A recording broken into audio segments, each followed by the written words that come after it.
Hey, I got another modding video for you guys here, and this is on a Generation 2 Sega Saturn.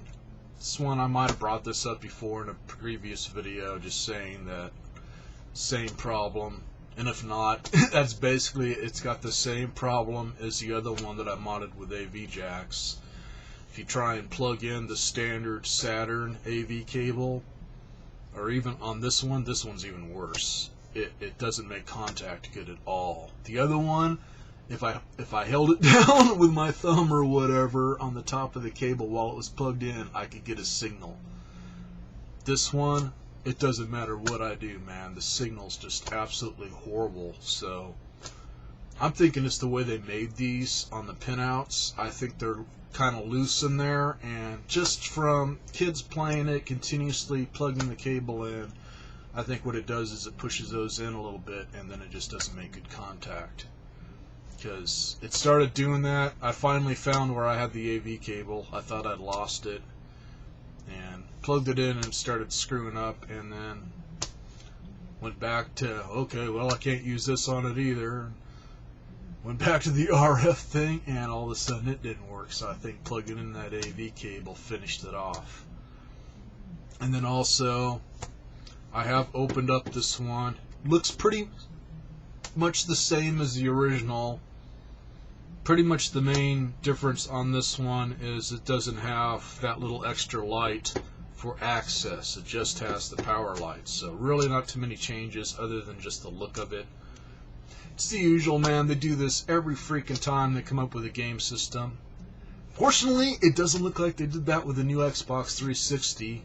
That thing looks fucking sick. I'm definitely getting one if my other one breaks, man. That new one looks sick, but a lot of these older systems like Sega and stuff, they just cheapen the shit out of it. And they did it all on this, man. They just kind of just didn't make it look as sleek looking and cheapen the controllers, but another thing, I think some of the plastic they used on these sucked, because it also has the same problem with the power supply plug on the back of it that my other one did. The area where the screws are, which if you're going to take one of these apart, very, very carefully unscrew those two screws. And if you hear any little tweak, unless you got some glue handy, stop doing it. It's the way they put the screw holes in. The plastic's not real thick around them, and it cracks, and that's what it's done on this. It was already cracked, so gonna either super glue it or put a backing on it. So I'll show you my piece of paper here first, because I may not get as far as showing the actual pinouts on the system, because once again, these are a bitch to work on. It's like putting the cables in and stuff for the jacks and everything, not a problem. It's taking the whole thing apart to find the pinouts. But now that I got them written down, it may not be a problem. Because before I had to take the sucker apart, flip it upside down, and then do the little touch thing there on the pins to find out what was what. Because I could not find any other videos online showing the pinouts. You can find it for the other Segas, but not this one. So here it is, and once again, that is the bottom of the board. See, bottom, and then facing back end upwards, that little thing that looks like a black titty on the top there, that is basically just where you'd plug in your AV cable. And then as you can see, the pins are below that, and then the large area where I got the line going to G, which would be your ground, that is basically a solder point. That's not one of the main pins. It's just part of the little housing thing there for the metal casing or whatever for that jack, and you can pretty much get ground off in any of those, but that's the easiest to get at. And then as you can see right below that, and let's see, 1, 2, 3, 5 pins, so 10 pins altogether. And on top, aiming towards the right there, avoid that very last pin, but as you can see, you got left and right next to each other for your sound output. And then all the way to the right there, towards the corner of the board, is your composite.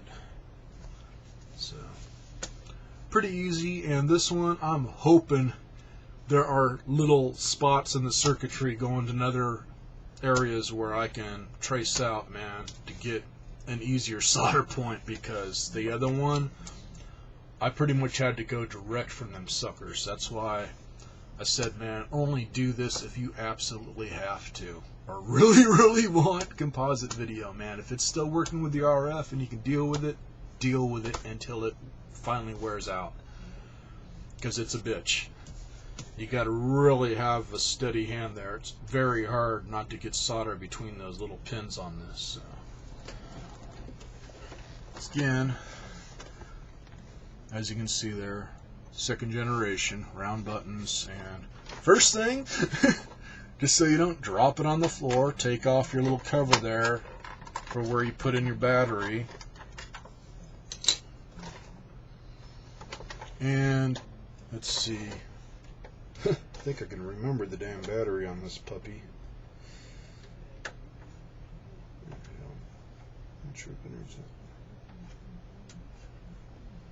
Yeah, I think the batteries on these are CR2032. I'll make a note of that here in the video, man. It's the same type that I used to have in my Iron Man Timex watch, so pretty easy to find batteries for these. So you take that out, and then once again, there's where the power supply is. So you want to take those two screws out, but real careful, just in case you happen to have one that's brittle like mine.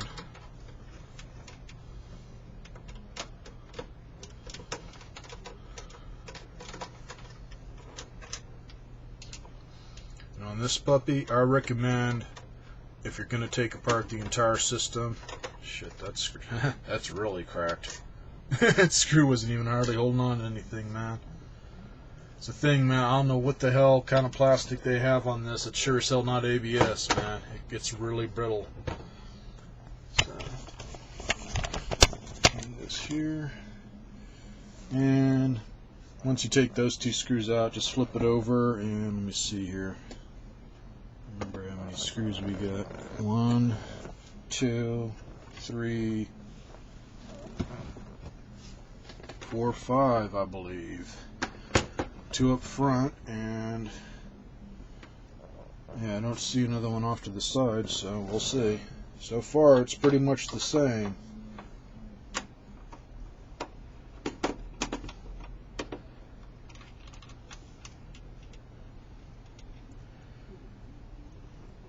Even better is if you have a magnetic screwdriver. That makes life a lot easier taking these suckers apart. Since Ping Chi decided to make all the screws the same goddamn color as the system, hence on every friggin' Sega they're black, so if you drop it on a carpet that's dark, good luck. I don't know why they gotta have black on black all the time.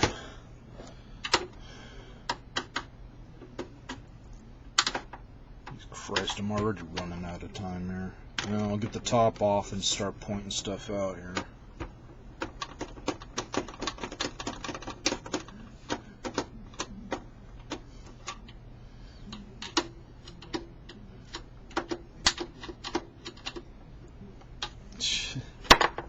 Nothing ever wants to work when you're trying to do something for people.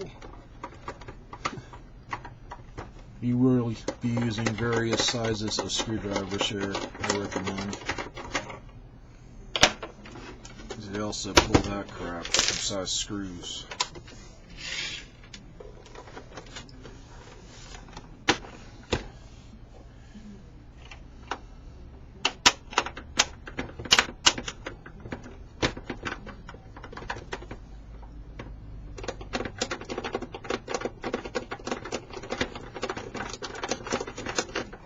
Fucking Christ, I feel like I'm taking a goddamn test, man. Run out of time. We were just trying to get the son of a bitch open.